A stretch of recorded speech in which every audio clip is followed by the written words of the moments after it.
કોરોનાનો પ્રસાર અટકાવવા સમગ્ર દેશમાં લાગુ લોકડાઉનનો ચોથો તબક્કો પૂર્ણ થતાં ગૃહ મંત્રાલયે પાંચમા તબક્કા અંગેની માર્ગદર્શિકા જાહેર કરી આંતરરાજ્ય પરિવહન અને આવાગમન માટે છૂટ આપી છે।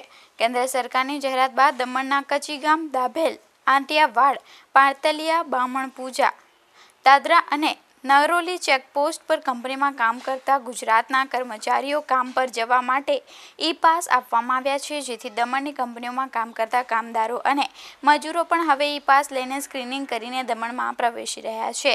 ઉલ્લેખનીય છે કે દમણમાં લોકડાઉનના 75 દિવસમાં આજ સુધી એક પણ કોરોનાનો પોઝિટિવ કેસ નોંધાયો નથી અને આજે જ્યારે અનલોકના પ્રથમ તબક્કામાં મોલ અને હોટલો સહિત મંદિરો પણ ખોલવાની છૂટ મળી રહી છે, ત્યારે હજી પણ દમણ પ્રશાસન કોરોનાના સંક્રમણ પ્રત્યે સંવેદનશીલ અભિગમ અપનાવી રહી છે અને જેમ બને તેમ દમણ પ્રદેશ કોરોનાના સંક્રમણથી દૂર રહે માટે ફૂંકીને પગલાં ભરી રહ્યું છે। એટલે બહારથી કોરોનાનો કોઈ કેસ દમણમાં ન પ્રવેશે તેનું ખાસ ધ્યાન રખાઈ રહ્યું છે। આ માટે તંત્રએ ઈ-પાસમાં જે તે ચેકપોસ્ટનું નામ લખેલું હોય તેવા લોકોએ તે જ ચેકપોસ્ટ પરથી પૂરા મેડિકલ ચેકઅપ સાથે દમણમાં આવાગમનની મંજૂરી આપી છે। આ સાથે જ દરેક ચેકપોસ્ટ પર મેડિકલની ટીમ સાથે પોલીસની ટીમ પણ સાબદી થઈને પ્રશંસનીય ફરજ બજાવી રહી છે।